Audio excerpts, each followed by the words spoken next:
दर्शक बंधु एणिकी पिला माने पाई परिबे पेंशन। छोट पिला मानक पई एनपीएस आनिला पेंशन सिस्टम नुआ रूपरे। एनपीएस स्कीम रे पिला मानकु एणिकी मिलिबो पेंशन टंका। तो बंधु एणिकी आम राज्य सरकार जहाँकि पिला मानक भविष्यत को आखि आगे रखी पिला माने किभली भाव में पेंशन पाई परिबे सेतिपई राज्य सरकार नै आसिले एनपीएस वात्सल्य योजना।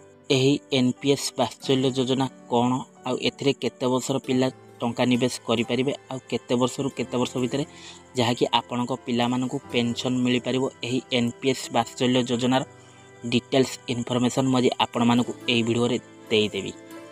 तो ता पूर्व आपण मानकु अनुरोध जदि एबे ही प्रथम थर पई वीडियो को देखुछंती वीडियो को गोटे लाइक कर दियंतु आउ ता संगे संगे मनुआ नना मनीराडी चैनल को एबे ही सब्सक्राइब करी पाखर आसुवा घंटी बटन ऑल रे दबाई दियंतु। हेलो फ्रेंड्स नमस्कार जय जगन्नाथ मु मनुआ आपण मानकु स्वागत करूची आज आउ एक नुआ दमदार वीडियो रे। तो दर्शक बंधु जहाँकि आपण माने देखि पारुथिबे जे एबे देश रे लॉन्च हैला जहाँकि एनपीएस वात्सल्य योजना।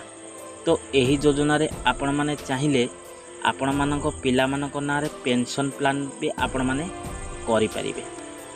तो जहाँकि आपण माने देखि पारथो केंद्र अर्थमंत्री निर्मला सीतारामन 18 सेप्टेम्बर बुधवार दिन देश रे एनपीएस वात्सल्य योजना शुभारंभ करिसथि। एहा सहित एही स्कीम सारा देश रे आरंभ होई जाइछि। अर्थमंत्री को बजेट उपस्थापन काल रे एही योजना घोषणा करथिले। यही सरकारी योजना जहाँकि निवेश द्वारा बापा माँकर तांकर पिलांक पई पेंशन व्यवस्था करि परिबे भविष्यतर भलरे रहिबा पई भलरे चलिबा पई। तो दर्शक बंधु जदि आमे देखिया यही एनपीएस वात्सल्य योजना कौन तो एनपीएस वात्सल्य योजना जहाँकि राष्ट्रीय पेंशन स्कीम संप्रसारण जहाँकि पेंशन फंड बिना एमक विकास प्राधिकरण जहाँकि पीएफआरडीए परिचालक स्कीम पिलांक ऊपर केंद्रित रहिबो। एही योजना रे जहाँकि पितामाता तांको पिला मानकर अवसरकालीन आय लगी किछि संचय करि परिबे। एहा एनपीएस भली काम करिथाय जहाँकि नेशनल पेंशन सिस्टम जहाँकि पीएफआरडीए रे मध्य परिचित बोली आपण माने जानिथिबे। जहाँ लोकों को सेमानक कैरियर काल रे योगदान दे रिटायरमेंट पांठी तैयारी करिबारे सहायक होइथाय। जदि आमे एही पेंशन प्लान टाको जदि 1000 टंकार आरंभ करिवे चाहिले करि परिबे। एही एनपीएस वात्सल्य योजना जहाँकि पितामाता और अभिभावक सेमानक पिलांक निमते वार्षिक सर्वनिम्न 1000 टंका निवेश करि परिबे जहाँकि वर्षकु 1000 टंका।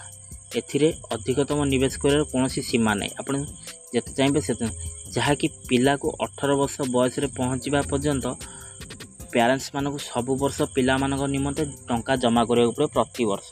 तो जदि आमे देखिया एही वात्सल्य योजना पिला मानक पई तो किए करि परिबो एनपीएस वात्सल्य योजना केउ माने करि परिबे।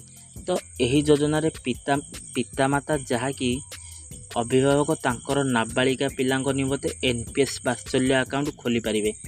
एबे एनपीएस रे जहाँकि वार्षिक हाराहारी रिटर्न 14% रही। तो दर्शक बंधु एठी गोटे कथा मैं आपको स्पष्ट कर देबाक चाहूँगी जहाँकि रेट ऑफ इंटरेस्ट 14% रोची माने बहुत भल रोची। एथिरे जदि 3 वर्षर पिला लगी प्रति मासरे जहाँकि आपन को 10,000 टंका निवेश कर जाए तेबे 15 वर्ष पर जहाँकि 18 लाख टंका पाखापाखि समथिंग हो जेहेतु 14% रिटर्न यही राशि जहाँकि 60 लाख टंका हो पार 14% रिटर्न हिसाब से।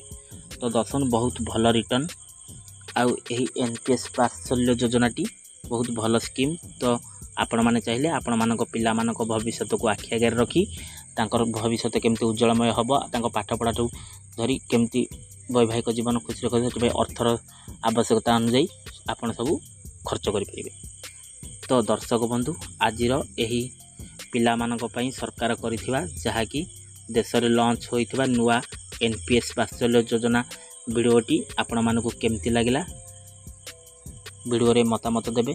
आ जदि एबे ही प्रथम थर पई वीडियो को देखुछंती वीडियो गोटे लाइक कर देबे आ ता संगे संगे मनुआ नना मनीराडी चैनल को एबे ही सब्सक्राइब करी पाखरे आसुवा घंटी बटन ऑल दबाई देबे। तो दर्शक बंधु यही भिडियोटा को जहाँकि बहु मात्रा शेयर करूँ जहाँकि आपण सांग मान घर थी माँ बापा कि पिला माने ही समस्त देखी यही एनपीएस जहाँकि वात्सल्य योजनार यही स्कीम टी से माने जानी परिबा पिला मानक नारे पिला मानकर भविष्य पे यही एनपीएस वात्सल्य योजना जे खाता पिला मानक नारे खोली पारिबे। तो दर्शक बंधु भिडियोटा को बहु मात्रा शेयर करंतु आ भिडियोटा गोटे लाइक कर दूँ चैनल को सब्सक्राइब। तो दर्शक बंधु आशा करछि आजिर यही एनपीएस वात्सल्य योजना भिडियोटी आपण मानक बहुत फुलफिल हेइतिबो। तो आज भिडियोटा को एट रखुची पुणी देखा नेक्स्ट एक एपिसोड से पर्यंत मत बिताई दिंतु।